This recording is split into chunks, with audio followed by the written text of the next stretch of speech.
Chicos, cerrar la puerta.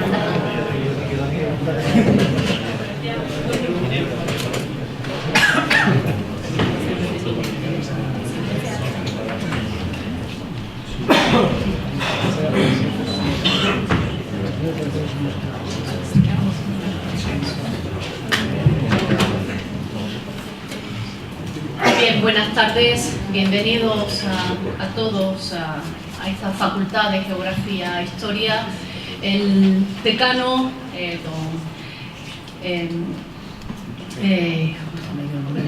Javier Navarro Luna, no ha podido asistir y me ha pedido que le represente en este acto que organiza el foro de análisis y que bueno, está representado en la mesa por su presidente, don Antonio Puig Licen, y tenemos también en la mesa al conferenciante, que es de la casa, Alfonso, de tu nombre sí me acuerdo, el decano es menos importante que tú, profesor, compañero del departamento, pues alguien muy querido por todos y que es un placer volverlo a tener aquí. Yo me voy a darle inmediatamente la palabra a Antonio. Antonio, esta también es tu casa y la casa de los miembros del foro, así que bueno, muchas gracias por habernos elegido y adelante. Muchas gracias, profesora Fernández. Pues efectivamente esta es es mi casa también, y es la casa donde surgió el foro de análisis ya hace 13 cursos, y aquí estamos teniendo una vuelta al pasado porque contamos con el profesor Lazo, quien tuvimos la suerte de compartir otra conferencia que nos dio ya en noviembre del 2005, ya hace unos años, Alfonso, que dimos aquí la primera conferencia como foro de análisis. Como veo algunas caras que son nuevas y no nos conocéis, el foro de análisis es una organización independiente, no tenemos ninguna vinculación somos absolutamente un grupo de profesionales de distintos ámbitos cuyo único motivo es hacer un punto de encuentro para ponernos en común nuestras inquietudes. Organizamos las conferencias de este tipo y, por ejemplo, tuvimos una recientemente en filosofía para hablar sobre el Islam. Estuvo el profesor González Ferrín, también de filología, y estuvo estupendamente. Entonces os invito a que os metáis en la página web foroanálisis.org y ahí podéis ver todas las conferencias que tenemos pendientes. Así que hoy tenemos la suerte de contar con el profesor Lazo, que fue profesor mío en su segunda etapa, y tuve la suerte de contar con un profesor con una claridad expositiva de ideas que hoy vamos a poder comprobar de nuevo. Así que él tuvo una experiencia, puedo decir que es una persona que ha compaginado la teoría y la acción. No solamente se dedicó al pensamiento como historiador, trabajos importantes sobre el falangismo, sobre el fascismo y sus relaciones entre la Iglesia, el ejército y la falange, sobre todo en el ámbito andaluz, sino bueno, también ha escrito recurrentemente en la prensa nacional y local, en El Mundo, en el Diario de Sevilla, y bueno, tiene alguna obra que recoge todas sus crónicas. Pero también ha sido un hombre de acción porque durante muchos años estuvo en política. Estuvo con una actividad política muy relevante, fue miembro destacado del PSOE de Sevilla, con alguna histórica intervención en la Junta Preautonómica, me parece recordar, como consejero de Cultura, ¿fue, Alfonso? Sí. En cualquier caso, ha tenido una actividad política muy destacada, lo cual nos permite contar hoy, como digo, con una persona no solamente de teoría, sino de acción durante una temporada muy importante de su vida. Así que para mí es un honor tener aquí y poder presentar a mi querido profesor Alfonso Lasso. Muchas gracias. Por cierto, perdón, el título de la conferencia es Una democracia en crisis, en signos de interrogación. Hoy nos va a aclarar el profesor Lasso si tenemos en crisis la democracia o no. Muchas gracias, Alfonso. Gracias a ti, Antonio, y gracias a la vicedecana. No sé si voy a contestar a la interrogación. Bueno, creo que está en la democracia en crisis, lo que no sé son las salidas, ¿no? Y de eso voy a intentar, pues, explicarme un poco aquí. En el cartel, que es muy bonito, es una lástima que no lo tengáis, ¿eh? Pero viene un recuadro dentro, la fotografía de una papeleta de voto, donde se le pregunta: ¿está usted de acuerdo con que la democracia debe ejercerse desde las emociones? Debajo, una cruz para el sí y una cruz para el no. Bueno, pues en gran parte yo no sabía, es decir, cuando ya tenía más o menos en la cabeza lo que quería decir, pues no había visto todavía este cartel y esta idea de Antonio, me imagino. Perdón, Alfonso, acércate un poquito al micro, me parece, no sé. Esta idea de Antonio de la papeleta de voto, si estábamos de acuerdo con que la democracia debe ejercerse desde las emociones o desde la razón, sería la otra alternativa. Y ese es justamente uno de los temas en el que voy a insistir, porque además me preocupa, y además me preocupa cada vez más. Hace cosa de varios meses, yo creo que era en la primavera pasada, al principio de la primavera pasada, pues tuve ocasión de coincidir en una mesa redonda con motivo de la presentación de un libro con Aquilino Duque, que precisamente hoy publica un artículo en Diario de Sevilla. Seguramente lo conocéis, si no personalmente, pues lo conocéis de oída. Es un poeta sevillano de rango, de primera categoría. Es un prosista, pues, maravilloso, tanto en sus novelas como en sus ensayos, como en sus artículos de prensa, porque se prodiga mucho en la prensa, y es además un reaccionario ilustrado. Lo de ilustrado lo pongo yo, porque efectivamente Aquilino Duque tiene una altura intelectual notable, y lo de reaccionario pues lo pone él. Por eso me atrevo aquí a decirlo, porque él no lo oculta. En aquella mesa redonda pues empezó definiéndose una vez más como un reaccionario y por lo tanto como alguien que rechazaba la democracia. Para Aquilino Duque,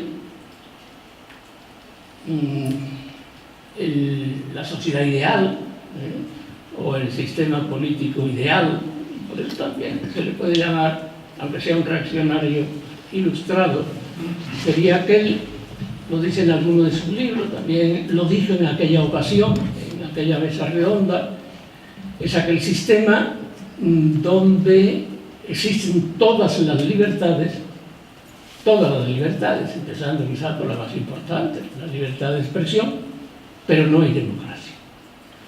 Y él además suele poner un ejemplo que es auténtico, que efectivamente en esos cerca de 2 años de la historia de España existió una situación así.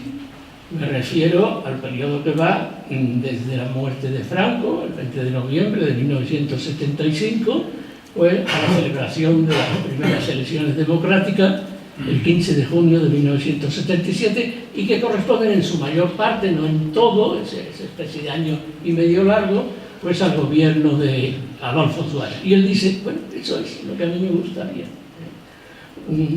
Una sociedad donde hay todas las libertades, y realmente en aquel periodo de tiempo existían todas las libertades posibles, pero donde no había democracia, ni el Parlamento, que entonces no se hablaba de Parlamento, sino de Cortes, se ha seguido hablando, pero se hablaba con un sentido especial, ni las Cortes, ni el presidente del gobierno, Adolfo Suárez, lo había elegido pues la mayoría de los ciudadanos, de la característica esencial de la democracia. A esta defensa suya, pues del Estado no democrático, él piensa por darle un nombre en un Estado aristocrático, pero que no tiene nada que ver con la nobleza de sangre, sería una especie ya pondré luego un ejemplo, una especie de sociedad, una especie de gobierno de sabios, de los optimates de la época republicana de Roma. A esa idea, pues yo me opuse, porque estaba allí muy alegremente, muy cortésmente, porque Aquilino y yo nos llevamos bien. No es que seamos íntimos amigos, pero nos tratamos uno al otro, quizás sean cosas de la era, con bastante cortesía. Yo me empecé diciendo, y yo les ruego a ustedes que no se escandalicen de algunas cosas que digo y que voy a decir, porque luego las matizaré y las aclararé. Yo le contesté a Aquilino, le di un tanto. Y bueno, pues sí, muchas de las cosas que tú dices de la democracia son así. Incluso yo considero que la democracia está metafísicamente equivocada. No se escandalicen, por favor. Luego ya, pues, utilicé, digamos, la defensa canónica del sistema democrático. Y, naturalmente, me referí a esa anécdota que casi todo el mundo conoce de Winston Churchill. Se habían celebrado unas elecciones al Parlamento de Westminster y Churchill hablaba con un joven diputado, acababa de ser elegido, que no había estado antes en el Parlamento, y entonces lo estaba aconsejando. Y le decía: mire usted, joven, le bastarán 5 minutos de charla con alguno de sus votantes para que pierda toda la fe en la democracia. Pero a pesar de eso, seguía Churchill, pero a pesar de eso, usted deberá defender siempre la democracia porque es el menos malo de los sistemas políticos factibles o posibles, y es aquí, ¿verdad?, en este término de posible o factible, donde tendríamos que poner el acento que tendríamos que subrayar. Yo me he traído aquí una serie de pequeños textos que creo que vienen a cuento. ¿Cómo me atrevo a decir que la democracia está metafísicamente equivocada, aunque, bueno, seguiré luchando por la democracia toda mi vida, porque efectivamente también creo que es el menos malo, no el mejor, es exactamente lo mismo, el menos malo de los sistemas políticos posibles. Les voy a dar los datos de los resultados de uno de lo que se llaman barómetros del CSIC, los barómetros del Centro de Investigaciones Sociológicas, no de este último, de hace un par de semanas, sino de uno que es de principio del año 2017. Ya saben, son los barómetros, son las encuestas más amplias que hace el CIS. No se suele preguntar ahí, y en este caso tampoco se preguntaba, no se suele preguntar ahí sobre intenciones de voto. Son otras encuestas mucho menores, mucho más pequeñas y por lo tanto mucho más susceptibles de error, sino que se le pregunta a los ciudadanos pues su opinión sobre las distintas instituciones del Estado, sobre la marcha del país. Bueno, pues en ese barómetro nos encontramos con que para el 80% de los españoles los dos problemas fundamentales de España son el paro y la sanidad. Está bien, es razonable, es lo lógico, porque efectivamente son dos problemas que tenemos en España desde hace mucho tiempo. Pero luego venían otras preguntas y otros porcentajes. Y resulta que en esa fecha, el de hace una semana ha cambiado radicalmente, pero todavía, en enero de 2017, la situación catalana únicamente le interesaba al 2% de los españoles. Y para enero de 2017 ya la situación catalana era extremadamente embrollada, extremadamente peligrosa y extremadamente preocupante. Bueno, solo le preocupaba al 2%. Y venían más preguntas. Y entonces eran ya una preocupación de menos del 2%. Por ejemplo, las relaciones internacionales. ¿Le interesan a ustedes las relaciones internacionales de España? El papel que juega España en la política internacional no llegaba al 2%. El que estaba interesado por eso. Entonces, un asunto baladí. En realidad, la política interior está muy ligada al prestigio que tenga un país fuera, a la presencia de un país que tenga fuera. No llegaba al 2%. Se le preguntaba, ¿conoce usted, se preocupa usted por la efectividad de nuestro ejército? Tampoco es una pregunta baladí. España ocupa una posición geopolítica bastante sensible. No es lo mismo que España tenga un ejército efectivo que no tenga un ejército efectivo. No, el 1% se interesaba por estas cosas. Se interesaba, y esto es asombroso, que no llegaba al 2%, un 1% también, se interesaba por la cuestión de los impuestos. Si los impuestos debían ser más altos, si debían ser más bajos, si le parecían demasiado, si lo aceptaban. No llegan al 2% el que se intentaba. Y más llamativo aún, tampoco llegaba al 2% los españoles que estaban interesados por las libertades individuales. Parece que somos un pueblo al que eso, las libertades individuales, la libertad de expresión, la libertad de movimiento, la libertad de palabra, pues no interesa mucho. Venían otras cosas.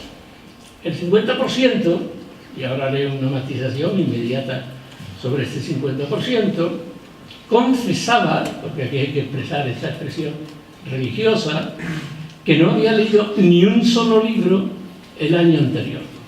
Pero claro, cuando alguien se pregunta, ¿ha leído algo el pasado año? Hay que tener mucho valor para decir que no. O sea que probablemente este 50% es falso. Probablemente yo sospecho que no llega ni siquiera al 25%. ¿Cómo aceptar que una ciudadanía así, y esa era mi preocupación, o es mi preocupación metafísica, o mi duda metafísica, una ciudadanía así, tan desinformada y tan otras cosas, que ya iré sacando, decida sobre los destinos del país? Pero lo cierto es que la democracia es esta. Lo cierto es que la democracia es la voluntad de la mayoría de los ciudadanos decidiendo, sean los ciudadanos, estén informados o no estén informados, sean inteligentes o no sean inteligentes. No hay alternativa a esto. Es decir,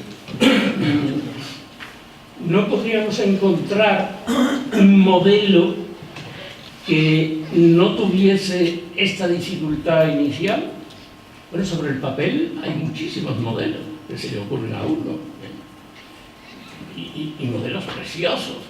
Por ejemplo, el de Augusto Comte, a mediados del siglo XIX, cuando él piensa que toda la sociedad va a ir progresando de una manera ininterrumpida, que la sociedad será cada vez más sabia, que la sociedad será cada vez más culta, más informada, y entonces imagina cuál será la sociedad perfecta del futuro. Y dice lo siguiente: una sociedad de sabios, habremos llegado a ese punto en la evolución política, una sociedad de sabios que acepta ser gobernada por los que son más sabios que ellos. Era precioso. Aristocrático, pero precioso. Meritocrático, puesto que vino los sabios no heredan sus hijos esas facultades. Una sociedad de sabios que acepta, no que elige, sino que acepta ser dirigida por los que son más sabios que ellos, que a su vez se eligen por cooptación. Bueno, eso es bonito, por lo menos es una cosa que me atrae. Creo que El papel lo aguanta todo. ¿Qué ocurriría si eso se llevase a la práctica? Pues que probablemente en 6 meses ese gobierno de los sabios virtuoso se habría convertido en una oligarquía absolutamente corrupta. El papel lo aguanta todo. Yo recuerdo también una conferencia que di a un grupo de jóvenes que hace bastantes años, era poco después de la caída del muro de Berlín, en 1989. Entonces, en una conferencia, un grupo grande de jóvenes, y no sé por qué razón, ya ni recuerdo el título de la conferencia, pues me referí al fracaso de los regímenes comunistas. Se habían hundido todos, se había hundido la Unión Soviética, se había hundido la Alemania del Este, Hungría, Checoslovaquia, etc. Y cuando terminé de hablar y llegó el momento del debate, pues uno de aquellos jóvenes levantó la mano y dice: bueno, pero usted se confunde, usted está hablando de algo que no era el verdadero comunismo. El verdadero comunismo no es eso. El verdadero comunismo es una cosa justa, es una cosa libre. Bueno, no vale. Las propuestas políticas, los modelos políticos tienen que ser validados por la práctica. A cualquiera se nos ocurre ahora mismo modelos políticos perfectos, pero si eso no funciona en la práctica, entonces ese modelo no es aceptable. Porque eso, lo que me decía este joven, no es que eso no era el verdadero comunismo, es que eso era un comunismo bastardeado. Lo podemos aplicar a cualquier otro régimen político, lo podemos aplicar al fascismo, es precioso a lo mejor sobre el papel, la colaboración entre las clases, para la grandeza de la nación, la disciplina, la eficacia en el trabajo, etcétera, etcétera. Pero eso sobre el papel vale, en la práctica no valió ni mucho menos.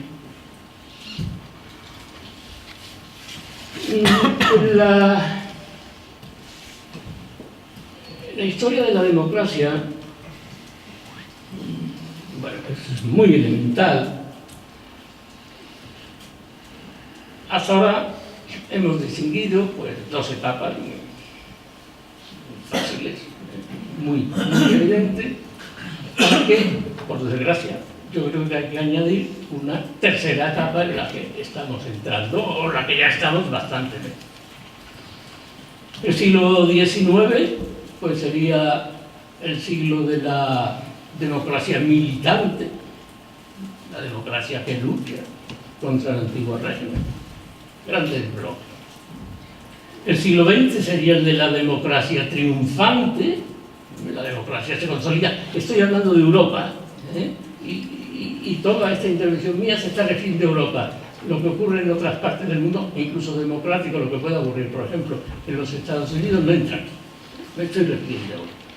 El siglo XIX es de la democracia militante, lucha contra el antiguo régimen.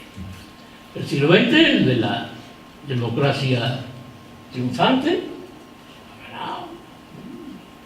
en toda Europa, ha vencido 2 graves peligros, 2 grandes enemigos. Primero al fascismo, que queda aplastado, o a los fascismos, que queda aplastado por el final de la Segunda Guerra Mundial, para no resucitar más. Y el otro gran enemigo, que queda aplastado, seguramente también para no resucitar más, con la caída del muro de Berlín. Y el siglo XX, ya que lo he dividido así en 2 siglos, pues,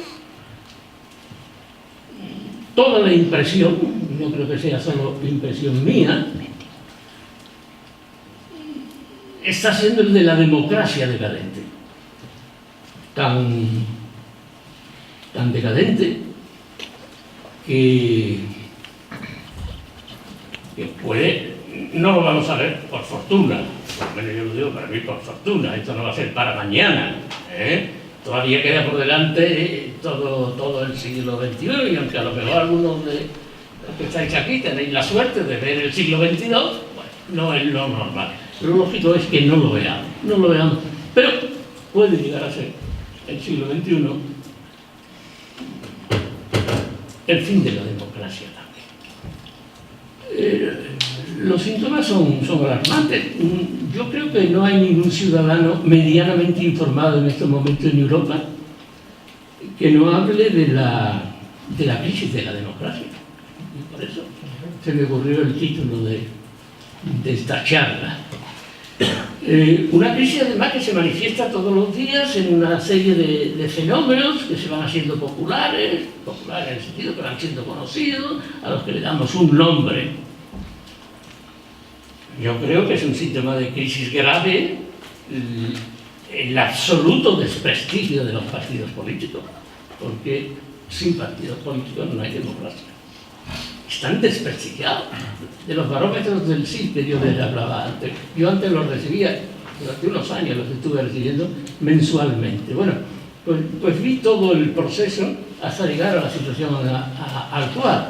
La institución menos admitida, más rechazada por los españoles, la que siempre aparece en la cola, es el Parlamento y los partidos políticos. El desprestigio es total. Y por lo que sé de lo que ocurre en Europa, me parece que más o menos, por lo menos en la Europa más occidental, está ocurriendo lo mismo.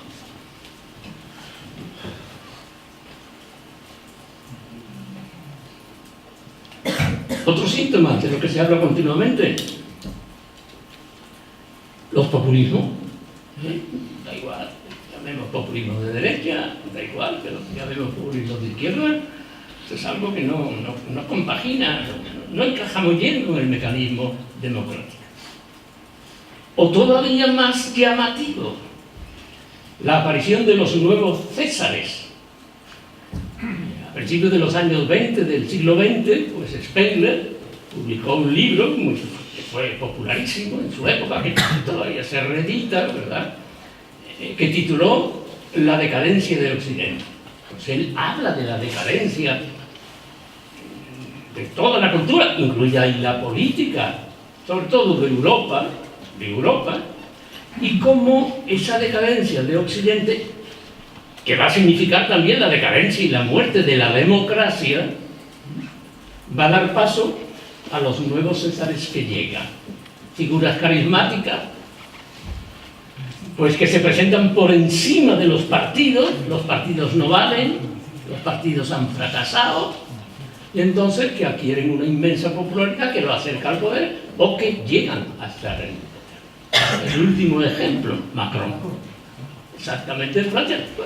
Ahí estaba el Partido Socialista, el Partido Bolista, el Partido Conservador, como lo que queráis llamar, y de repente sale un señor que nadie conoce, él solo, que no tiene ningún partido detrás, pero que tiene un inmenso carisma, y gana las elecciones a presidente de la República Francesa por una supermayoría absoluta.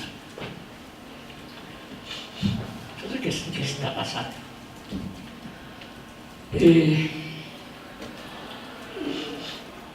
Podemos comparar o podemos pensar en la democracia como un ser vivo o como, mejor todavía, como en un ser humano. Bueno, entonces, este ser humano nace, es un niño saludable, se va desarrollando, llega a la juventud y llega a la vejez. Y empiezan a aparecerle enfermedades, de las cuales una, por lo menos, la va a matar.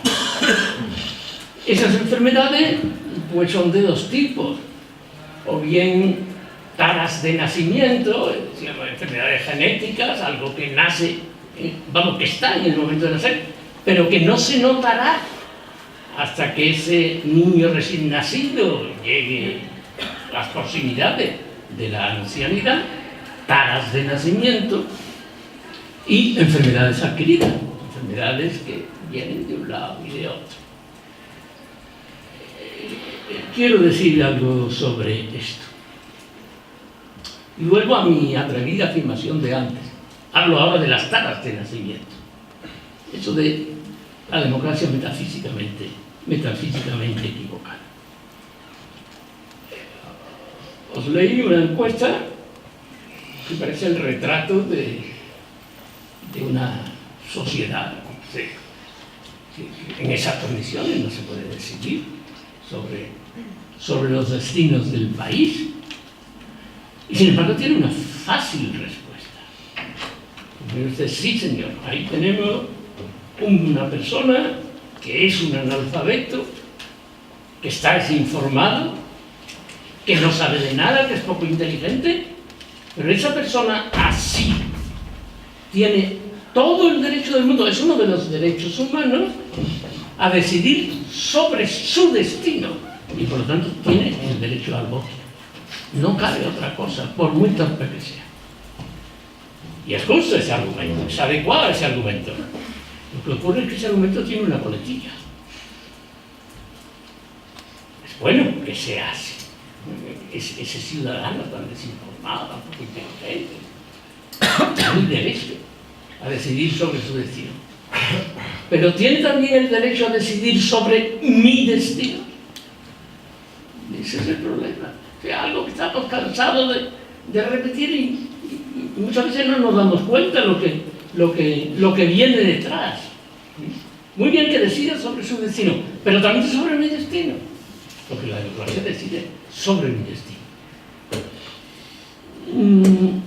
Hay un libro, es entretenidísimo, mis fallos de memoria se comparan un poco con la de nuestra vicedecana. Es de Vargas Llosa, de Mario Vargas Llosa, ese no se me ha olvidado el nombre, donde Vargas Llosa, no lo voy a presentar como es lógico, describe cuando él se volvió loco y decidió presentarse a la candidatura de presidente del Perú. Enfrente tenía a Fujimori. Vargas Llosa representaba, él lo cuenta en su libro, que es entretenidísimo, repito, y muy pedagógico, enseña muchísimo. Vargas Llosa representaba lo que diríamos el Perú conservador, el Perú de derecha, las clases más pudientes, tenía el apoyo de la Iglesia, mientras que Fujimori representaba lo popular, las clases populares del país. Y como Vargas Llosa es un intelectual, y los intelectuales suelen pensar que hay que decir siempre la verdad, que ese es su papel, decidió hacer su campaña electoral diciendo siempre la verdad. Y cuando estaba a la mitad de la campaña, recibió una carta de la Conferencia Episcopal, que le decía: querido Vargas, no le pedimos que mienta, pero ¿no podría usted decir un poco menos la verdad? Bueno, no les hizo caso, yo no puedo traicionar a mi condición de intelectual, y siguió diciendo la verdad. Resultado, triunfo colosal de Fujimori, que era un demagogo atroz, tanto que, como ustedes saben, está hoy en la cárcel. Pero lo cierto es que Vargas Llosa perdió. Sí, bien. Es esa mayoría que elige a Fujimori la que decide sobre mi destino. Pero es que es uno de los derechos humanos, la de elegir al gobernante. Y vuelve el problema, y sigo en las salas de nacimiento. La historia no es una línea clara, que tiene unos finales muy precisos, no, es una maraña. Es una maraña difícil de encontrar los cabos para desenmarañar. Los derechos humanos, lo acabo de citar. Es la columna de la democracia, eso es lo que da el derecho al voto a los ciudadanos. Los derechos humanos, que por definición son derechos universales. No hay democracia, no podemos hablar de democracia si no se respetan los derechos humanos. Lo que pasa es que hoy esa columna sobre la que gira la democracia se está tambaleando. Ha sido socavada por abajo. Quizás al levantarla, la columna de los derechos humanos, no se pensó que se estaba construyendo sobre arena, o se pensó que el cemento sobre el que se construía, el hormigón iba a durar siempre y no iba a ser corroído. Pues no, se está tambaleando en estos momentos, ya no está tan claro qué quiere decir esto de los derechos humanos. Y me voy un poco al pasado, a una carta de Pablo de Tarso, San Pablo. Entonces, en una de las cartas, creo que está en Romanos también en otra, pero no tenía tiempo de buscarlo, aunque la frase la recuerdo muy bien. En una de las cartas, Pablo de Tarso dice: Dios ha dado la espada a los reyes para que mantengan la justicia. Lo dejamos ahí. Nos vamos al siglo XIII, a Santo Tomás. Y entonces nos encontramos con que Santo Tomás sostiene que el derecho y las leyes, el derecho positivo, en este caso, el derecho y las leyes surgen del común del pueblo, de acuerdo con la ley de Dios. Y ahora nos vamos pues a una época tenebrosa, lo que rodea, o los 2 siglos que anteceden al año 1000. Y ya en esos siglos resulta que hay un dicho popular, y por lo tanto no sabemos quién lo dijo el primero, que sigue utilizándose hoy de vez en cuando. El año 1000, antes del año 1000. Vox populi, vox Dei. La voz del pueblo es la voz de Dios. Lo que ha ocurrido es que ya no tenemos Dios. ¿Sí? Los dioses preceptores han marchado. Lo que ha ocurrido es que hemos cogido las tablas de piedra de Sinaí, la hemos roto en pedazos y hemos tirado los pedazos a una escombrera. ¿Quién dice ahora? Era la cita de San Pablo, de Santo Tomás y el refrán del año 1000, porque todos hablan de Dios. Cuando ya no hay Dios, ¿quién dice qué es lo justo y lo no justo? ¿Quién dice qué es lo bueno y lo malo? ¿Quién dice cuáles son los derechos humanos? Os pongo 3 ejemplos. Auténtico, uno se lo debo al profesor Macarro, que fue el que me lo contó hace mucho tiempo y no se me ha olvidado. Si no, yo no lo habría descubierto probablemente. Pero antes de eso. A mediados del siglo XIX, pues los navegantes que hacían la ruta del Cabo de Hornos, ruta por cierto muy peligrosa, pues entraron en contacto con las tribus patagonas. Y entonces se quedaron horrorizados, porque las tribus patagonas tenían entre sus costumbres que cuando el abuelo se hacía demasiado viejo y empezaba a estar torpe, lo ahumaban, literalmente, lo ahumaban. Era una pequeña fiesta en el pueblo. Se encendía una hoguera de ramas verdes que hiciese mucho humo y ahí se llevaba al abuelo, se le ponía sobre el humo, no lo quemaban, eso fue una bestialidad, pero lo ahumaban, se morían. Cuando muchas veces, cuando el abuelo llegaba viejo, sabía lo que le esperaba. Y entonces se escapaba a los montes. Y entonces era una fiesta colosal en toda la tribu entera, pues con tambores, con flautas, con gritos, iba a la caza del abuelo. Lo cogían y lo ahogaban. Los derechos humanos. ¿Y por qué no los derechos de los patagones? Los marinos se escandalizaban. Los patagones, ¿y por qué no nuestros derechos? Que lo hemos hecho siempre. El ejemplo que me contó hace mucho el profesor Macarro. Ya este es de finales del siglo XIX, en la India británica, la joya de la corona de la reina Victoria. Está representada en la India pues por un virrey. Un día un grupo de brahmanes de la alta casta que representa al pueblo pues pidió audiencia con el virrey para quejarse. Y le dijeron los brahmanes: estamos preocupados porque tú has roto una de las tradiciones más antiguas de la India, uno de nuestros derechos inalienables, que cuando el marido muere, la viuda es quemada en la pira del marido. Y el virrey le contestó: y es también una tradición antiquísima, irrenunciable, entre los ingleses, fusilar a los que queman las viudas. ¿Quién tenía razón? ¿Quién dice quién tenía razón? ¿Qué autoridad cuando ya no existen dioses preceptores? ¿Quién lo decide? ¿Y algo de nuestros días? Lo acabamos de ver, pues hace nada, ¿no? entrevista del presidente Trump con el presidente chino, porque ocurre siempre igual. Sí, algún alto mandatario de Occidente que llega a China, sea cual sea el presidente o el secretario general del partido, y con mucho tacto, naturalmente, porque China es una potencia y no se le puede tratar como a lo mejor se puede tratar a los patagones, ¿no? Con mucho tacto y con mucho cuidado se le dice, bueno, ¿y no podría el sistema chino abrirse un poco a los derechos humanos? Y la contestación de los gobernantes chinos desde hace mucho tiempo, de los tiempos de Mao, desde que Nixon abrió las relaciones de Occidente con China, la contestación siempre es la misma. Derechos humanos, ¿de qué me habla? Nosotros nos guiamos por los derechos de los chinos.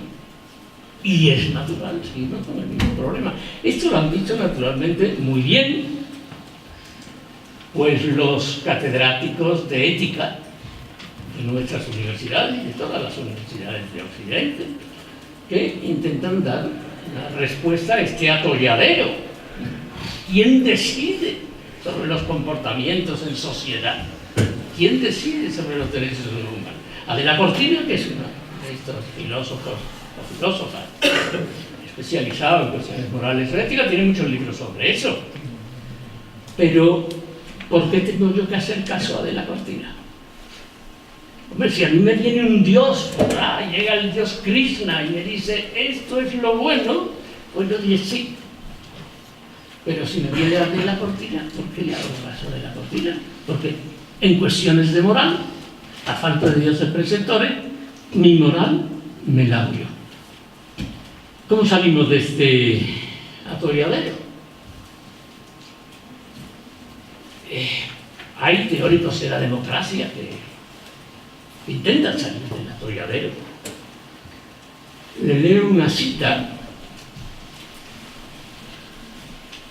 de Wendell Holmes, de un libro que él publicó en 1881 y que lleva el título de El derecho común o la ley común.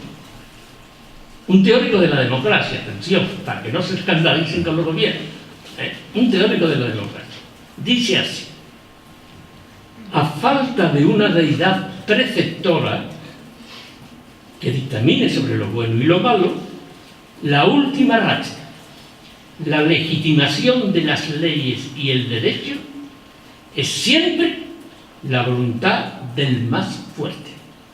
No caben preceptos morales en la legislación. A falta de dioses preceptores, las leyes, la legitimación de las leyes y el derecho es siempre la ley del más fuerte. Uno se ve un poco sobrecogido. Este es el defensor de la democracia. Sobrecogido. Pero yo, como decía Antonio, estaba en dos sitios. No por mi invento, sino por circunstancias. Y recuerdo una sesión interna del Grupo Parlamentario Socialista. No sé si estaba ya gobernando el PSOE o no, pero era muy temprano. Se discutía algo que sospecho, porque no lo recuerdo bien, que era alguna ley o alguna disposición sobre el aborto. Porque en esa reunión interna de los parlamentarios socialistas, algunas voces se levantaron y pidieron que en ese asunto se dejase a los diputados y a los senadores votar en conciencia. Y uno de los, muy importante, y uno de los que presidía la mesa de esa reunión dijo: votar en conciencia. Esto no tiene nada que ver con la política. Aquí, la disciplina de voto.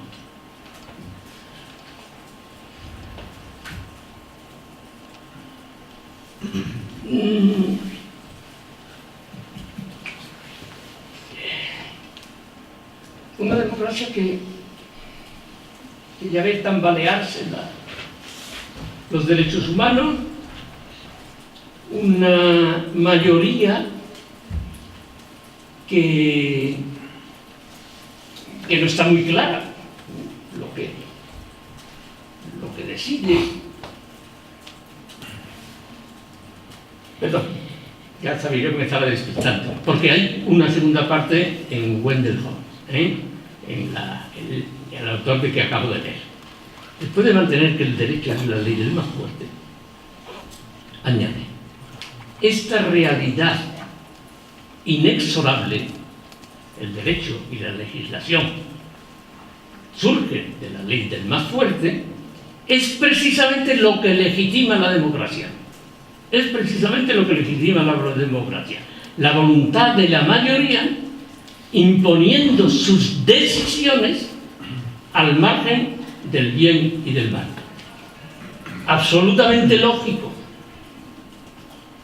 ¿Sí? ¿Qué es la democracia? La voluntad de la mayoría, pero como no hay dioses preceptores, y como la ley y el derecho surgen del más fuerte, y como en una democracia, por definición, la mayoría es siempre la más fuerte, está al margen las decisiones de la mayoría, del bien y del mal. Causa pavor, porque uno puede pensar que en algún momento el más fuerte puede llamarse Stalin o puede llamarse Hitler, con lo cual el régimen de Hitler y el régimen de Stalin quedaría también legitimado. Esto es lo que ha inquietado tremendamente desde Tocqueville hasta nuestros días, pues a muchos intelectuales defensores de la democracia. Cuando Tocqueville viaja a América y escribe después La democracia en América, Tocqueville es un aristócrata, es un aristócrata de la sangre, Tocqueville, pero acepta la democracia. La democracia es inevitable y hay que defender la democracia, pero me horroriza el poder de la mayoría. Desde Tocqueville hasta alguien, por ejemplo, pues como es Ramón Galla, casi en nuestros días, yo no hace tanto. Ramón Galla, ustedes saben, ha sido un excelente pintor, exquisito, un estupendo escritor, y alguien que después de la guerra civil pues vivió en el exilio. Primero vivió en México, luego llegó un momento en que no pudo soportar México y se trasladó a Roma, y luego ya cuando España empezó a abrirse a la democracia, vino aquí, un rojo exiliado. Bueno, pues este rojo exiliado tiene unas cartas maravillosas que se llaman cartas a sus amigos, están publicadas, son cartas extensísimas, pero apasionantes, donde trata sobre todo, sobre arte, sobre literatura, sobre política.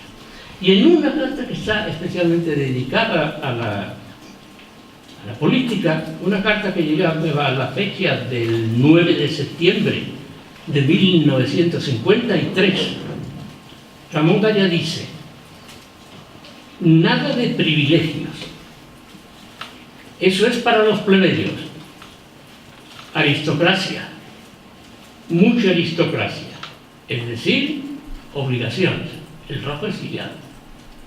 Y continúa: obligaciones autoimpuestas, esto es, deberes asumidos más allá de lo que se exige al común y que la plebe no será capaz nunca de hacer suyo. Es plebeyo buscar los privilegios.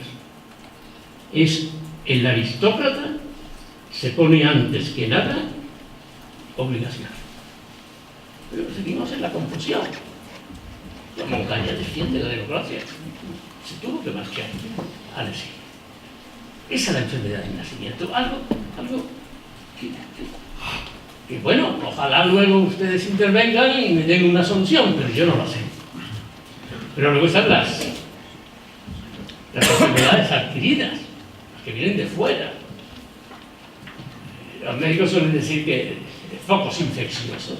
En este caso, las enfermedades adquiridas de la democracia provienen de un foco infeccioso que es precisamente la mayoría que defiende la democracia y en la que se sostiene la democracia. Un foco infeccioso que está ahí. ¿Por qué? Porque esa mayoría, o algo que se está acercando a medida que pasa el tiempo, visiblemente a ser la mayoría, si queremos ser optimistas y decir, no, es que eso todavía no es la mayoría, bueno, pues se está acercando mucho, es la tendencia esa mayoría interpreta la democracia de una manera absolutamente inaceptable. De tal forma que si un país se dejase llevar por esa interpretación que esa mayoría hace de la democracia, pues la democracia desaparecería y ese país no sabemos lo que le ocurriría. Continuamente, para esa mayoría, ¿verdad?, que observa y que luego va interpretando a medida que pasan los años, la democracia es lo que hay que tener.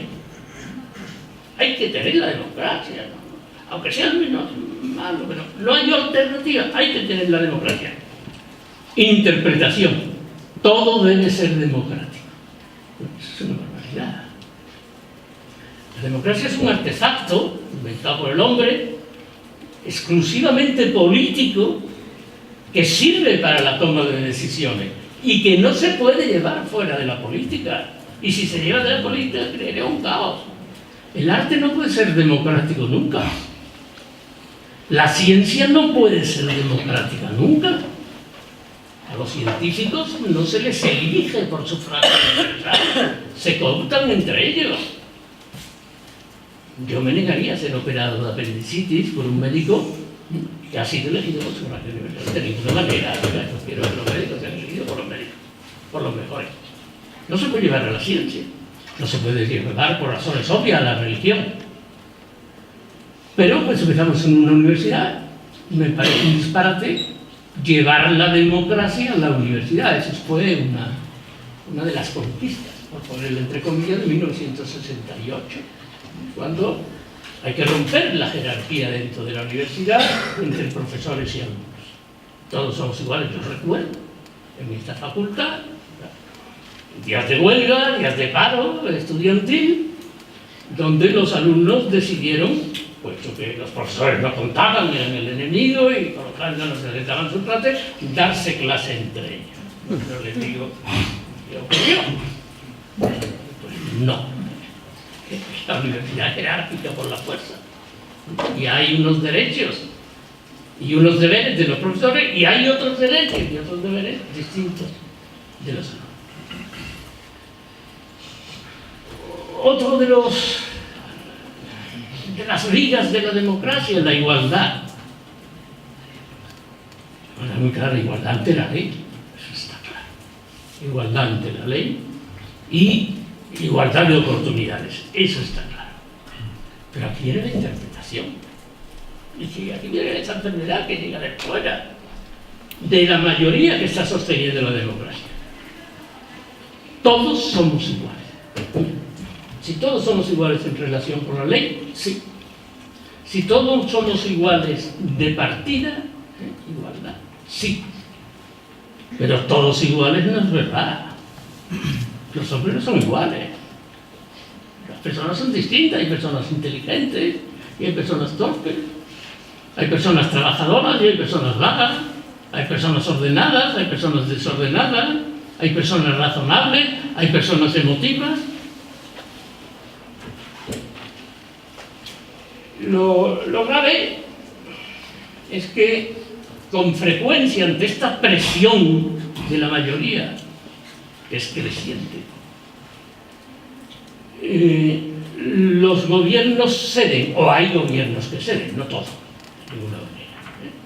Y entonces se busca, puesto que quien no es inteligente no puede llegar a ser inteligente nunca, se busca la igualdad rebajando. Se suele llamar igualitarismo. Todos iguales por abajo. Los jacobinos en Francia, el modo en que llamaban a la guillotina, la hoz de la igualdad. Lo que corta todo lo que sale. Le leo otro texto. Este es de un ruso que me dio a conocer el profesor Parejo, yo no lo conocía, llamado Ostrogoski, en un libro que publicó en 1917. Él no conoció la Revolución Rusa, él conoce solo la teocracia zarista y está en contra, naturalmente. es uno de los teóricos de la democracia, en un libro titulado, está publicado en España en la editorial Trota, La democracia y los partidos políticos. Entonces, después de decir lo que voy a leer,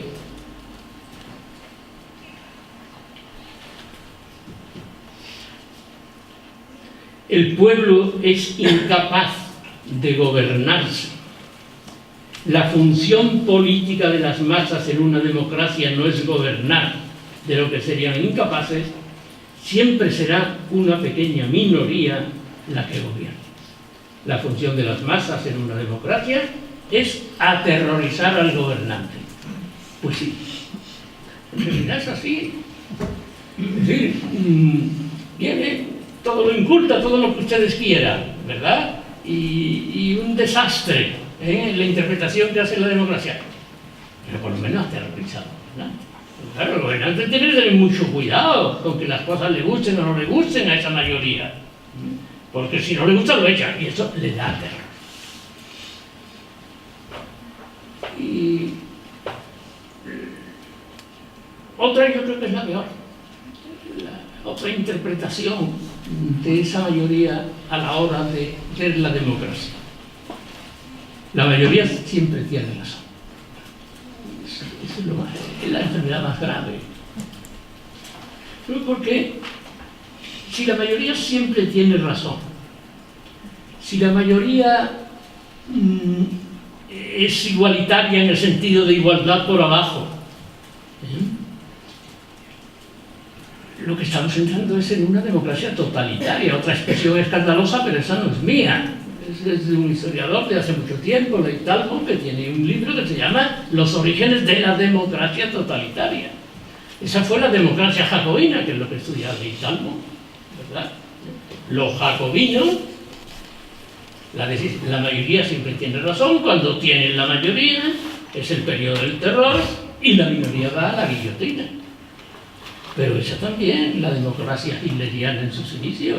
El Reichstag es elegido por sufragio universal. Y en 1935 pues se publican las leyes de Nuremberg contra los judíos. Y si hoy el Parlamento español se volviese loco, la mayoría, y decidiese expulsar a los gitanos, diría, estamos actuando democráticamente, porque la mayoría siempre tiene razón. La última de las enfermedades, y llegada de fuera, no sé si es llegada de fuera, llegada de dentro, es, y ya voy acabando, el desprestigio de los partidos políticos. No siempre ha sido así, es una cosa que se va acelerando. Muchas veces se habla, cuando se habla del desprestigio de los partidos políticos, de la partitocracia. Me molesta mucho. No tenemos una democracia, tenemos una partitocracia. Ojo, porque si no hay partidos, no hay democracia. Pero es verdad que los partidos políticos se han desprestigiado del todo. Lo que ha ocurrido, me parece a mí, es que hemos sustituido la idea de democracia con partidos. Los partidos son instituciones prepolíticas, los partidos son instituciones predemocráticas, son agrupaciones naturales de personas que se unen para defender sus intereses y eso no lo puede suprimir una democracia. Por lo tanto, tiene que haber democracia. Hemos confundido la democracia con partidos con la democracia de partidos, que no es lo mismo ni mucho menos. Hemos sustituido, para que quede más claro, a los partidos colaborativos que se unen y discuten entre ellos honradamente para ver lo que es mejor para la ciudadanía, por los partidos que se han adueñado del Estado. Y aquí mi experiencia es muy grande, y sobre ello termino de una manera muy pesimista. Los partidos dueños del Estado ya no colaboran para buscar una solución conjunta que resuelva los problemas que se van planteando en un país. No, luchan entre ellos por adueñarse del Estado. Ya lo que importa no es el bien del Estado, es decir, el bien de los ciudadanos y el bien de la democracia, sino lo que importa es el interés y la fuerza del partido. Y acabo con una anécdota de la que no voy a dar el nombre, por supuesto, de la persona a la que me refiero. No voy a decir a qué partido pertenece ni el cargo que ocupa, pero se trata de alguien que tenía un cargo político importante. Puede ser presidente de gobierno, puede ser presidente de una comunidad autónoma, consejero, alcalde, presidente de diputación, se imaginan lo que quieran, que está allí en su despacho oficial. Se van a celebrar enseguida elecciones y se sabe que ese partido al que pertenece esta persona las va a perder y que por lo tanto esa persona va a tener que dejar su sillón. Y yo estoy hablando con él, y en un determinado momento me dice: bueno, nos vamos de aquí, me dice él, hablando de su partido y de su propia persona, pero yo he dejado una serie de trampas bien preparadas para que le estallen en la cara a mi sucesor. Ese es el partido que se ha adueñado del Estado. Ese es el partido que pone el interés del partido por encima del interés de la sociedad y por encima del interés del propio Estado. Y de esta manera tan verdaderamente triste yo acabo, pero es que no tengo en absoluto la solución sobre los partidos, como lo conozco muy bien. Se me ocurren algunas, pero a lo mejor son cosas sobre el papel que luego no funcionan en la práctica. Y nada más. Gracias por...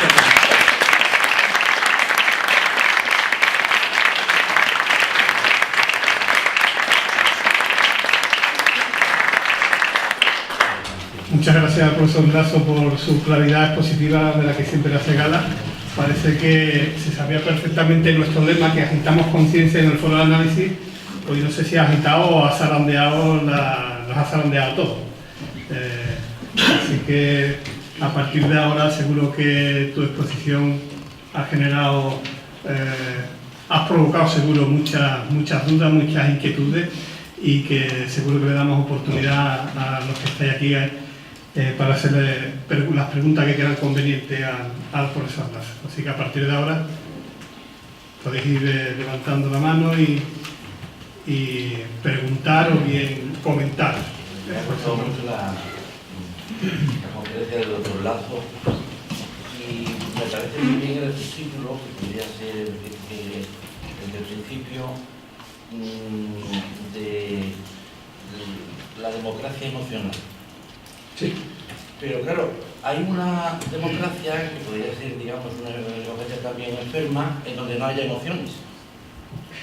Por ejemplo, un sistema, una comunidad, en donde durante todos los años de su vida no haya habido alternancia política, hayan mandado siempre los mismos, en los ayuntamientos, las diputaciones, y claro, uno no sabe qué es peor.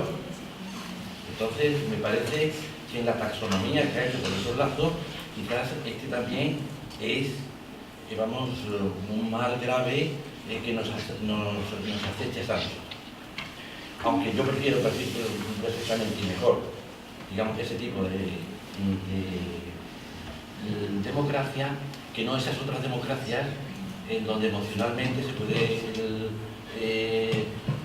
pedir democráticamente el derecho de autodeterminación, la locura colectiva, dominada por, digamos, siempre una pequeña oligarquía, porque la oligarquía no solamente es en los regímenes nobiliarios antiguos, etcétera, sino la oligarquía de los partidos, de los dirigentes de los partidos, dentro del régimen democrático, abusando de la opinión, diríamos, popular del pueblo.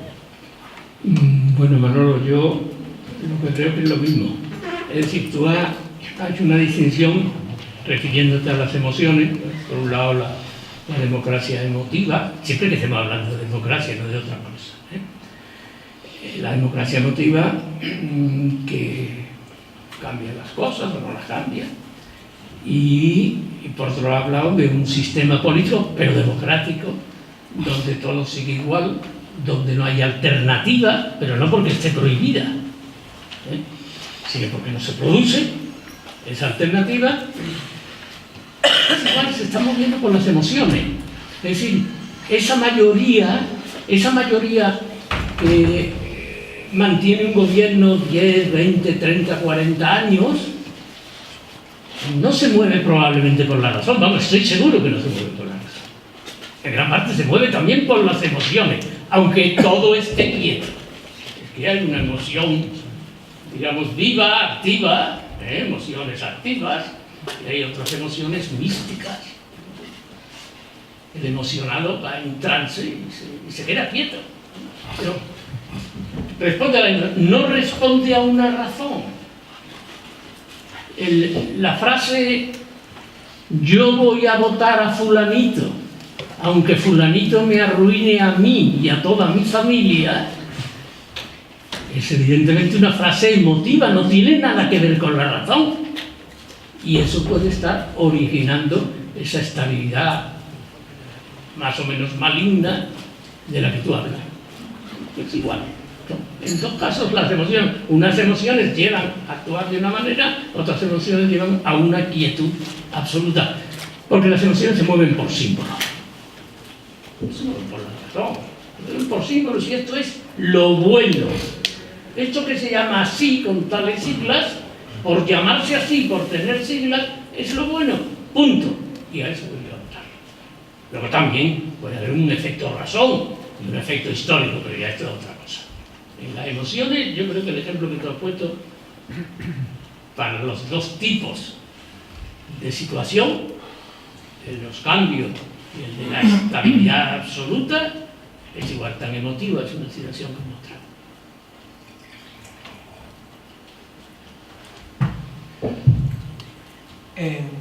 Gracias. Yo veo que el núcleo de su conferencia ha tenido que ver con el pensamiento que en filosofía se ha dado en llamar la posmodernidad, que es la muerte de un poco de la verdad, ¿no? El concepto de que la razón ya no es un instrumento perfectamente potente para organizar la sociedad, porque ha fracasado varias veces. Se puede decir que fracasó la Ilustración, luego fracasó en Auschwitz, y tenemos grandes referencias sobre el pensamiento post-Auschwitz, de considerar que hemos llegado a ese punto gracias a la razón y tal. Y yo creo, por dar alguna pista de lo que opino sobre la preocupación que usted ha mostrado, yo creo que el problema que tenemos es que hemos sido educados en que las cosas se resuelven, que las cosas tienen una conclusión, que las cosas tienen un resultado, y que, como en las películas, que vemos muchas películas, pues las cosas suelen terminar bien o mal, ¿no? Yo creo que, no querría irme muy lejos, pero yo creo que Platón ha hecho mucho daño, y ya lo ha dicho María Zambrano, lo han dicho muchos otros, porque nos creó la construcción. Recordemos a todo esto que la sociedad no es más que un mito, ¿no? Es una construcción mítica, ¿no? Los derechos humanos no existen. Nosotros hemos construido un mito que es de los derechos humanos y los estamos venerando por ahora. Puede ser que en el futuro veneremos a otro Dios, pero ahora veneramos a estos que lo hemos construido con dificultad, pero que podrían empezar a salir matices y que... Entonces, en una construcción de una sociedad mítica que está en continuo cambio, yo creo que el problema principal es que la gente se cree que hay una verdad. Y usted varias veces en su discurso ha hablado del concepto de lo bueno y de lo malo, como si eso existiera, pero usted a su vez estaba contando, pero no tenemos ya dioses, no tenemos criterios estables para saber qué es lo bueno y qué es lo malo.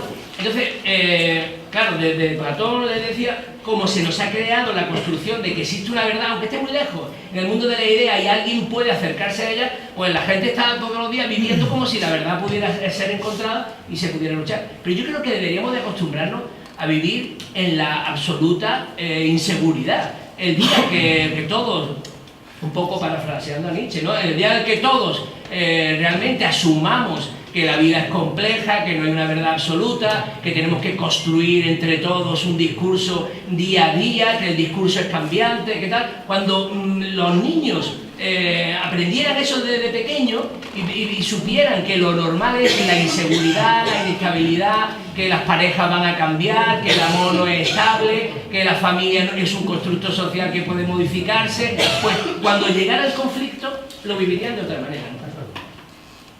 La verdad es que no coincido nada contigo. No, si tú has aceptado, sí, es que yo creo que la verdad es absoluta. Es que yo creo que existen verdades.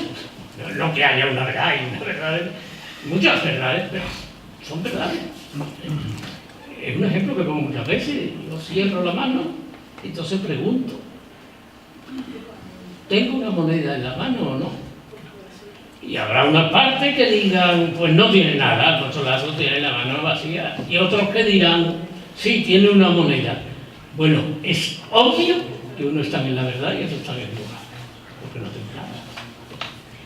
Tú has nombrado a Dios. Claro, cuando teníamos dioses preceptores esto no ocurría, porque bueno, estaban los dioses preceptores, evidentemente después. Pero, o existe Dios o no existe. No cabe ningún relativismo.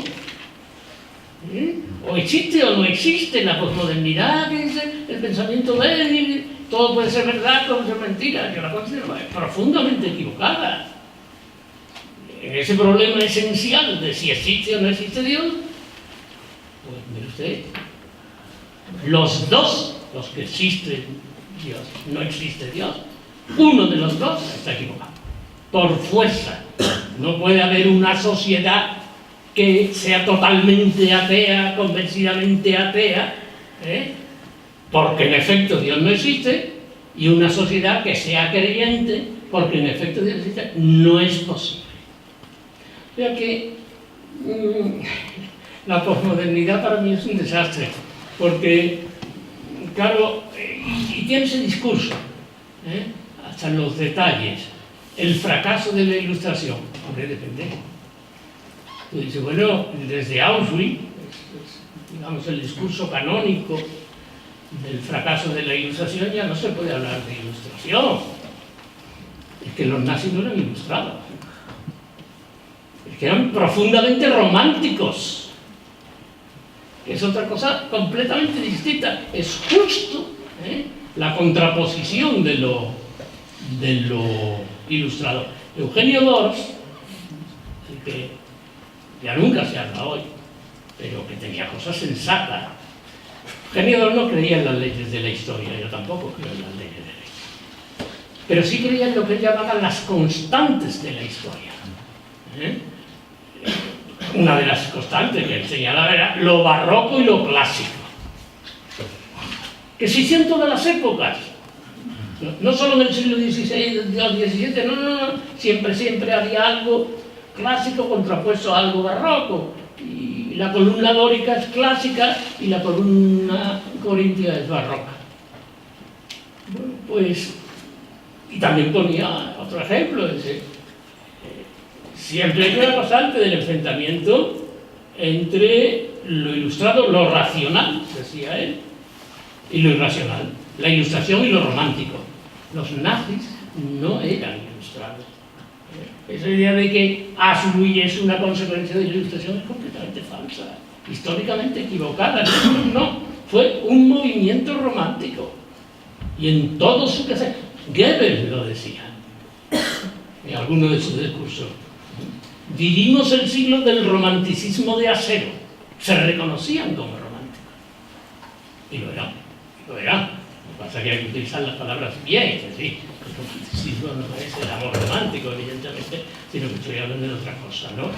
Por eso digo que has acertado, bueno, cuando has descubierto que en efecto yo he seguido, pues, digamos, una línea, que es la que sigo desde hace muchos años. Estaba buscando precisamente la conferencia que nos diste aquí, estamos en la página web. No me acuerdo. Pues era... Sí, recuerdo la conferencia, Sí, pero sí, no sí. recuerdo sobre qué era. sobre la ilustración o posmodernidad, precisamente. Hay tantas aquí Eso, que la estaba sí. buscando. Sí, efectivamente era sobre eso. Aquí Era sobre eso. ¿Dónde pasa? Ilustración o posmodernidad. ¿Está bueno? Exactamente. Aquí todavía no tenemos registros de Exactamente. carteles y demás, como si los tenemos ahora que tenemos en la conferencia. Por ahí detrás. Sí. Saludos, profesor. Una crítica que siempre se le ha hecho a la democracia es que, y usted lo ha dicho así, es que en general la población se interesa muy poco por las cuestiones del Estado. Que ha quitado que el 2%, menos del 2% de la población le interesa poco el tema de Cataluña, le interesa poco el tema de la política internacional, etc. Claro, y luego también ha dicho que es un error extrapolar la lógica democrática a cuestiones más científicas como es la universidad, como es el arte. Sin embargo, ¿no cree que también es un poco parte del problema que también durante muchos años se haya incentivado una cultura política en donde precisamente es la lógica tecnocrática la que se ha instalado en la democracia? Porque una anécdota que yo viví de niño, que claro, que estaba en el tema del 11 de septiembre, en aquella época, y yo le pregunté a mis padres pues, cosas de política internacional de España, y mi padre no sabía nada. Y yo le pregunté, ¿por qué no lo sabemos? Y me dijo, para eso estamos pagando a los políticos, para que se encarguen ellos de la cuestión. Entonces, ¿no sería también parte del problema que precisamente la gente no le importe esas cuestiones porque ya está instalada en una cultura en la que directamente le dicen no te preocupes que de esto ya nos encargamos nosotros? En realidad no se lo dice nadie.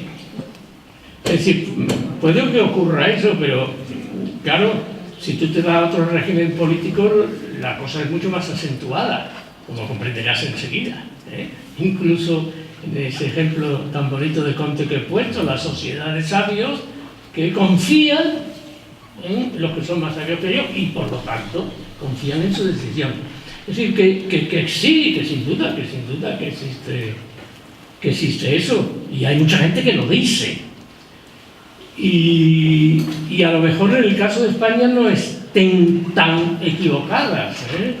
Porque, como siempre ocurre, está el justo medio. No hacer cosas desmedidas, tener sentido de la medida. Una cosa es estar interesado por la marcha de un país, que cualquier persona ilustrada está interesado y es bueno, pero no todo el mundo tiene por qué estar interviniendo en los asuntos hasta un límite extremo. Y yo creo que en estos momentos de España, y cuando digo estos momentos, digo los últimos 20 años, más o menos, ¿eh?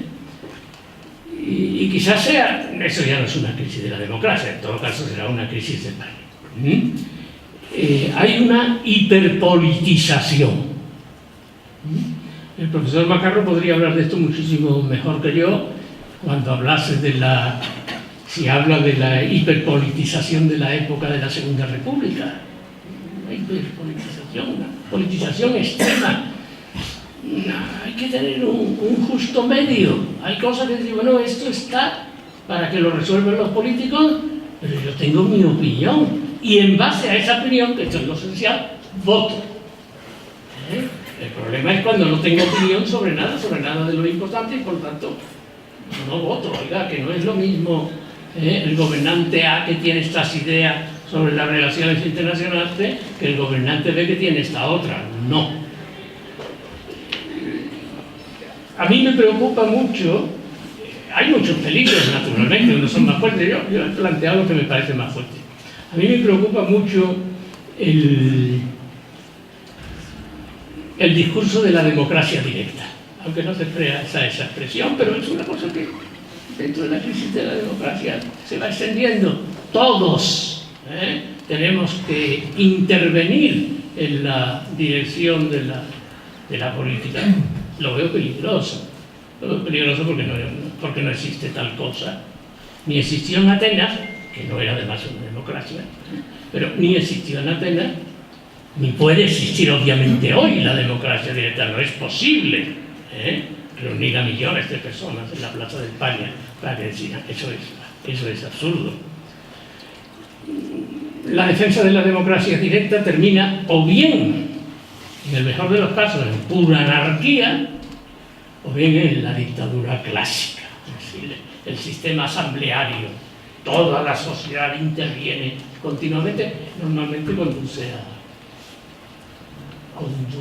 a un sistema al final dictatorial. ¿Puedo decir otra Sí.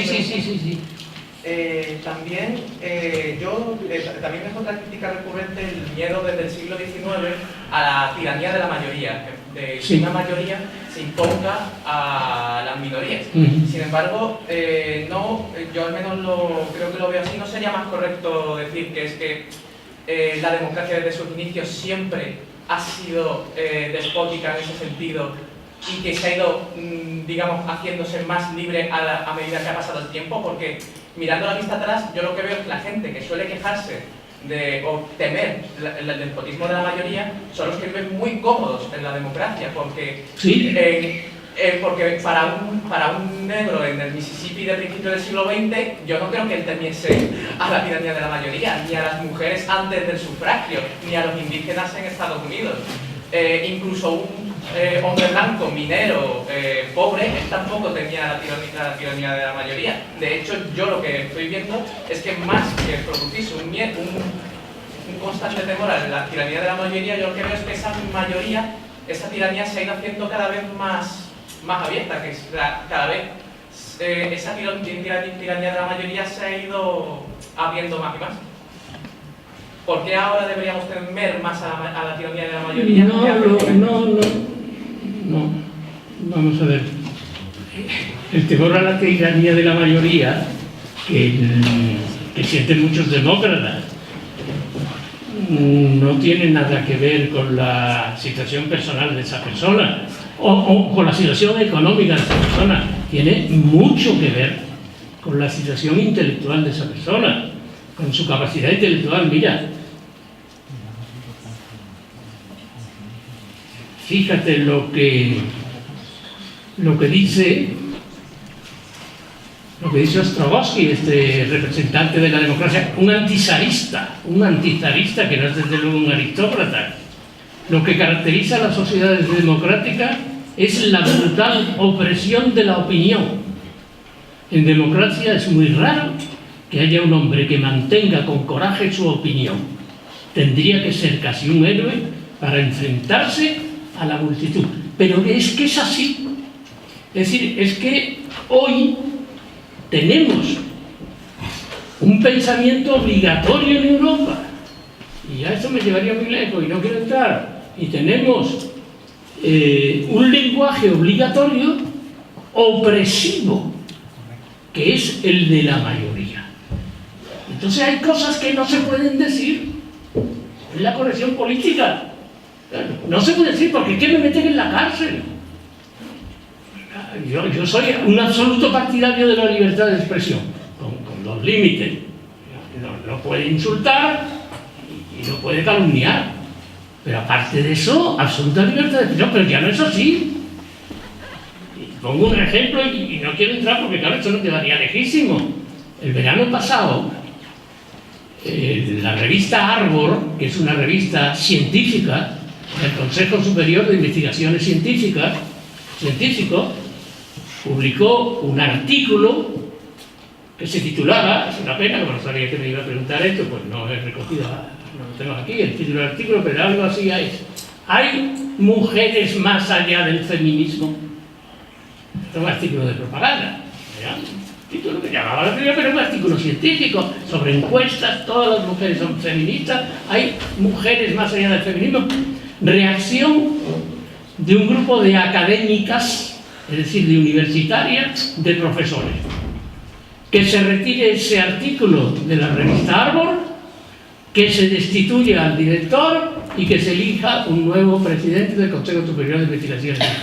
Bueno, eso para mí es inaceptable. Es decir, no. Yo, lejos, claro que se teme a la mayoría. Porque en estos momentos, no precisamente al principio, no precisamente al principio de la democracia, sino en estos momentos, los medios de comunicación, y vas a entrar en las redes sociales, y supongo que tú las has visto todas las veces, para darse cuenta Oiga, que aquí hay una tiranía de la corrección política y del pensamiento obligatorio y de un lenguaje que no se puede. Pero profesor, ¿eso cuándo no ha sido así? Porque hasta no hace... Pero claro, es que la democracia se supone que es una conquista. Claro, pero me refiero, obviamente, pero... Hacia la libertad. Claro, pero precisamente, más que una meta en sí, no se debería ver más como un proceso en donde obviamente hay una serie de correcciones y de obligaciones que hay ahora, pero que con el paso del tiempo en principio se va superando, de la misma forma de que hay discursos ahora del que se lucha a superar. Al mismo tiempo, antes, hace años, también había otros discursos que también se han superado. De la misma forma que hasta no hace mucho se consideraba hasta un crimen en muchos sitios de democracias que hoy se consideran consolidadas, manifestarse públicamente como homosexual. Sí, lamentable.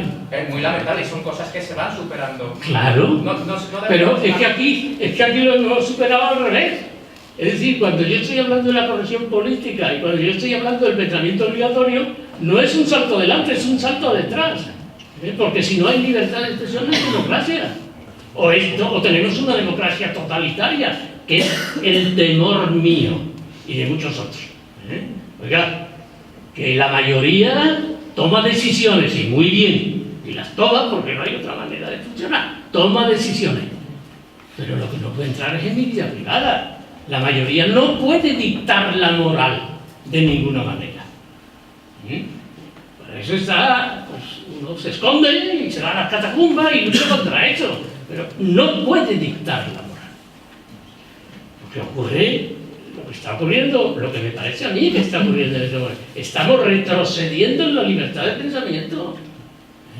Estamos retrocediendo en la libertad del lenguaje. Y no puede ser. Pues eso es extremadamente peligroso. O sea, que no hemos seguido avanzando. Es que ha llegado un punto en que hemos retrocedido. ¿Qué es este? La democracia no está siempre en crisis. Ahora es cuando parece que está en crisis. Buenas tardes. En primer lugar, muchísimas gracias por su conferencia. A mí me gustaría hacer un comentario y una breve pregunta. Un comentario a raíz de un libro que leí recientemente y que me ha venido a la memoria al escucharle la anécdota de Vargas Llosa, y que tiene que ver con el debate que ha mantenido también con este señor que acaba de salir. El libro es Verdad y Mentira en la Política, de Hannah Arendt. Así. En ese libro, Hannah Arendt dice que el político, como hombre de acción, es un hombre dado a la mentira. Totalmente de acuerdo. Es esencial, tiene que ver con la... Creo que tiene que ver Sí, con la es enfermedad esencial. Y él dice, sí, pero él habla de la verdad factual. Ella, perdón, Hannah Arendt habla de el político, un hombre de verdad factual. Sí. Esto lo podemos aplicar muchos de los fenómenos que están ocurriendo actualmente en nuestro país, en el sentido de que es un hombre de verdad de los hechos que pueden manipularse, que pueden tergiversarse. En ese sentido, dice ella en ese libro, que los historiadores pueden colaborar con el político al desarrollo de la verdad factual, que no es la verdad racional. Y que tiene que ver un poco... Solo quería hacer este comentario porque tiene que ver con ese... Pero claro, eso lo dice Hannah Arendt en el siglo XX, Sí. Eso no es del siglo XXI. No, eso lo dice Hannah Arendt. Y se refiere a Platón para defender esa tesis. Platón abandona su intención de ser político porque ve que como filósofo y buscador de la verdad racional no puede ser. Claro, por tanto, nos estamos preguntando. Quería hacer ese breve comentario, por si usted estima conveniente hacer alguna reflexión sobre el mismo, y una breve pregunta. Referida a la última enfermedad de la que usted ha hablado, de la enfermedad venida desde fuera, y que tiene que ver con creo que los partidos políticos no como fines, sino como instrumentos. Perdón, no como instrumentos, sino como fines. ¿Podría ser Andalucía un ejemplo paradigmático en este sentido? No quiero, vamos a ver. No quiero comprometerle. Yo tengo un problema que en realidad Antonio lo ha puesto de manifiesto. Es decir, que yo no he sido solamente un profesor, sino que también he sido un político. Y entonces siempre tengo un cuidado extremo en no convertir cuando doy una charla como profesor, que es, como estoy dando hoy, que cuando doy una charla como político. Si tú esto me lo preguntases en un debate político, pues yo te contestaría concretamente lo que pienso del asunto. En un debate académico como estamos, Pues no te lo contesto. Tengo mi opinión, pero no te lo contesto. Yo se lo acepto, aunque lo lamento mucho. Sí, sí. Estoy muy interesado por Sí, mira. Vamos a ver, supongo que tú has leído los evangelios. Que ya cada vez lee Lo he menos escuchado más, gente. lo he leído. Cada vez lo lee menos gente, pero aunque lo consideres un mito, da lo mismo porque enseña muchas cosas. Entonces, en el Evangelio ahí aparecen todos, me parece. Incluso en lo que se llama el protoevangelio oscuro o la fuente. Entonces, hay un episodio, Jesús todavía no es conocido, se está preparando, va al desierto, está ayunando un montón de días y el demonio se le aparece. Y lo tienta. Entonces, la tentación primera es la más burda. Si tú eres Dios, pues, y estás pasando hambre, dile a la gente que se convierta. Es la más burda. La segunda es un poco menos burda. Es decir, bueno, haz milagros, sal volando por ahí, tírate del templo y que la gente vea cómo vuelas. No, yo no hago milagros. El milagro no es un espectáculo, ¿no? Y luego viene la tercera, la que es más grave de todas. Mira, todo eso, y le señala todos los reinos del mundo, te daré si me adoras. Los reinos de la política es el reino de la mentira, es el reino del príncipe de la mentira. Bueno, pues tú citas a Platón, tú has citado a Vargas Llosa, que ya lo había comentado antes, pero es que todos los intelectuales que se han metido a político no han ocurrido lo mismo. Junto al libro de Vargas Llosa hay otro de un intelectual, vamos, de un historiador de nuestros días, canadiense, Ignatieff, pero muy conocido, que también tiene, yo creo que es su último libro, que tiene un libro cuando él decide presentarse a presidente, a las elecciones presidenciales del Canadá, que es más o menos el mismo sistema que los Estados Unidos. Y escribe el libro horrorizado. Al final termina diciendo, bueno, pues a pesar de todo este horror, a pesar de toda esta mentira, yo sigo siendo demócrata, ya sé qué, porque es lo menos malo.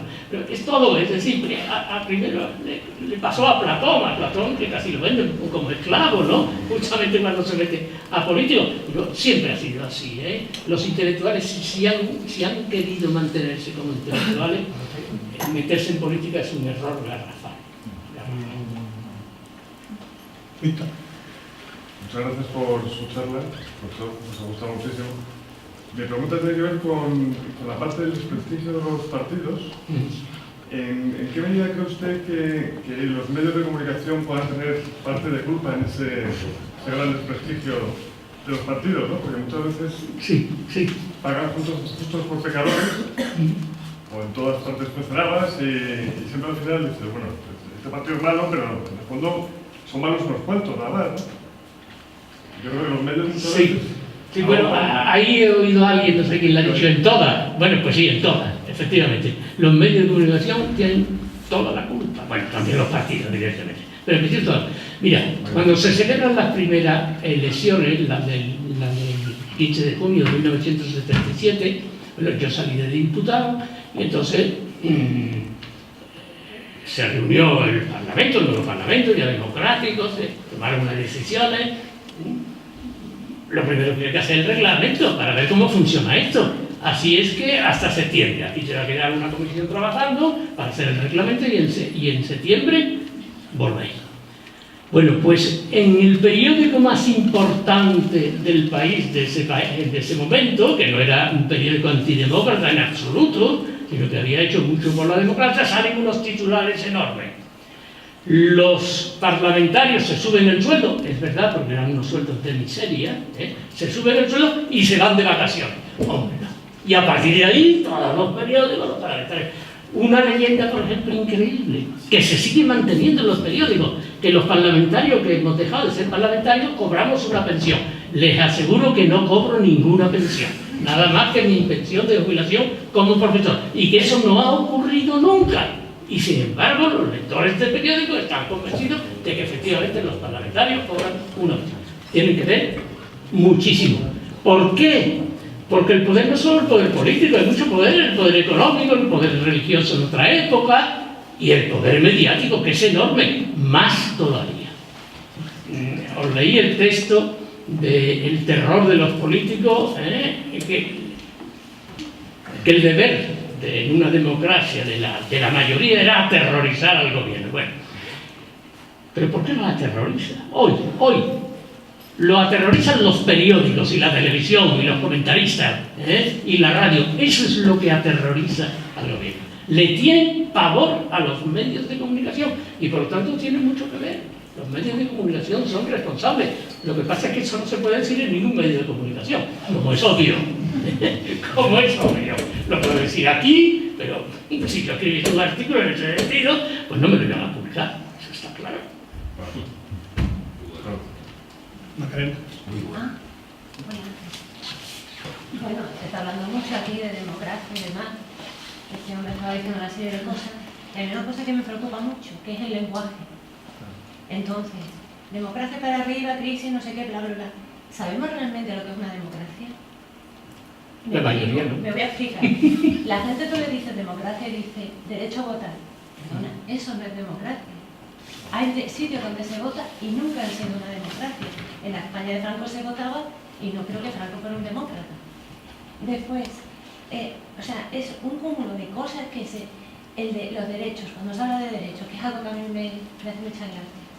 Yo tengo mis derechos y la gente confunde un derecho con algo que es un interés.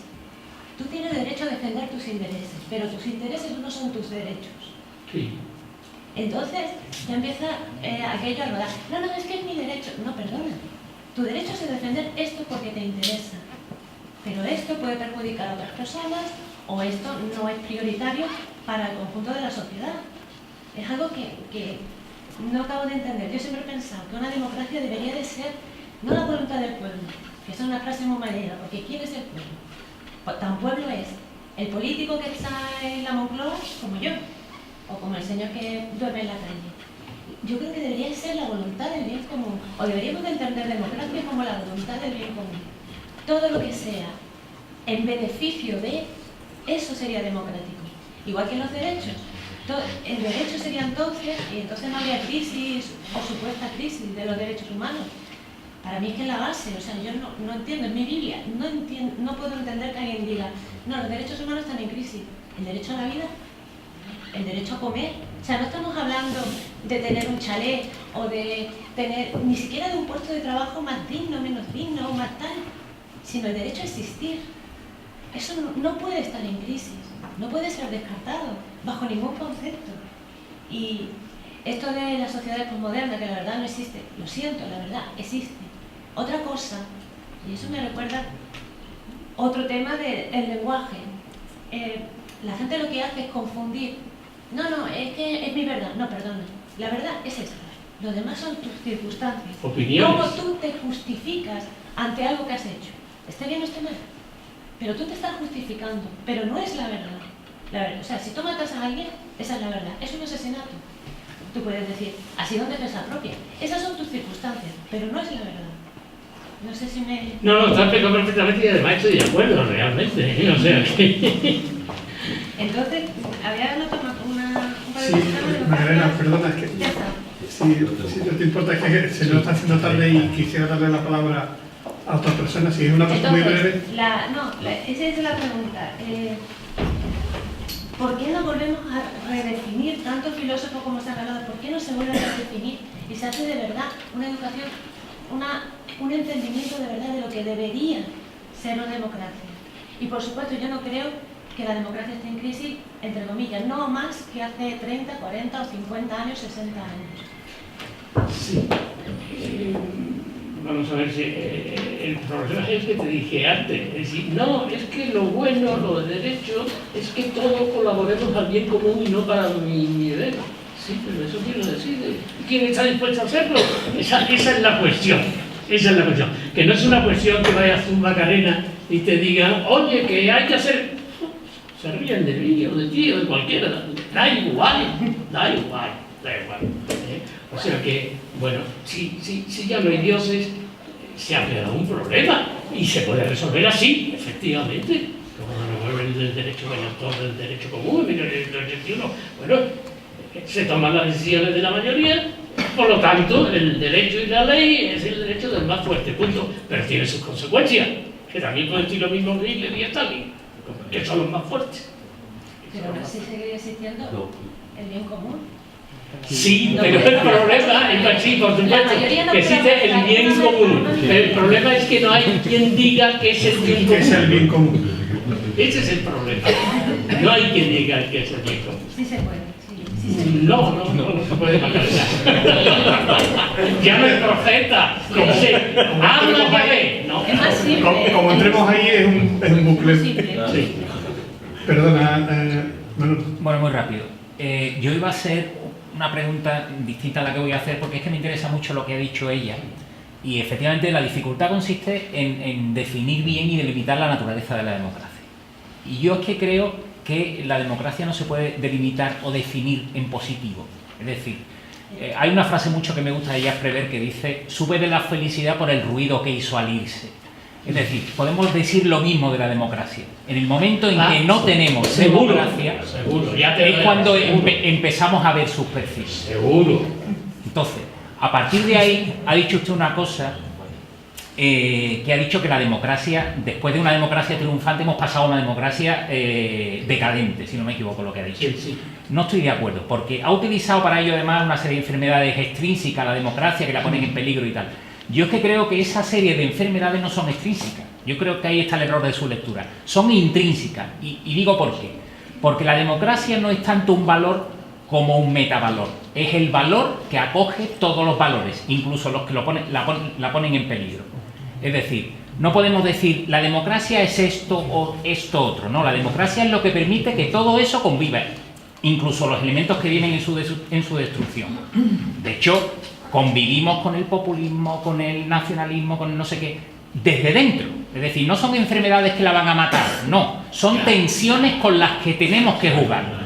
Y esas tensiones intrínsecas no van a... Yo por eso pienso que la democracia en ese sentido es indestructible, porque el elemento no es... Vivimos en una democracia asediada, no en decadencia, sino asediada por todo, pero asediada por sí misma, es decir, por todos esos elementos que desde dentro intenta su destrucción.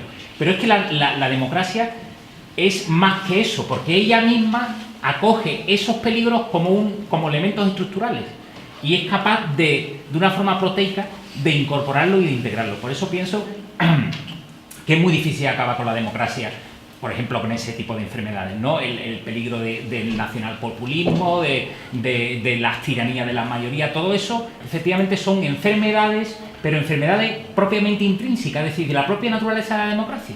En Corea del Norte no existen esas tensiones ni esos peligros, porque son marmóreos, es decir, es un elemento absolutamente unívoco, ahí no hay posibilidad de pluralidad ninguna. Entonces, no se producen esos peligros. Sí, perdón, te contesto rapidísimo. Era una reflexión. He dicho que las enfermedades salen de un foco infeccioso que está justamente dentro de la democracia. O sea, tiene razón y los demás. Vamos, no puedo... Bien.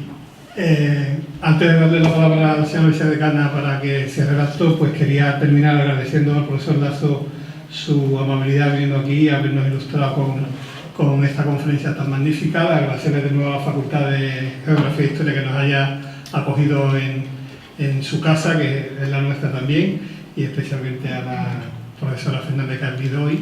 Antes quisiera recordarles, la próxima sesión del Foro Análisis será el 15 de diciembre en Filosofía y viene el profesor Jesús Navarro de Filosofía hablando sobre la imposible unidad de la filosofía contemporánea, realmente la presentación de su libro How to do Philosophy with Words, ¿vale? Es una traducción de un libro que ha hecho, que lo ha traducido de una obra anterior que era cómo hacer filosofía con palabras, revelando a otro autor previo. Así que, por mi parte, de nuevo, reitero las gracias a todos los presentes. Tan solo agradecer al profesor Lasso su conferencia magistral, su presencia en esta, su casa. Necesitamos más conferencias como esta, Alfonso, que agiten las mentes de nuestros alumnos. Creo que estamos excesivamente parados, ¿eh? Y, como no, agradecer al Foro de Análisis que hayan elegido esta su casa para esta conferencia y, bueno, cuando quieran los recibiremos con mucho gusto. Y gracias a ustedes por su presencia.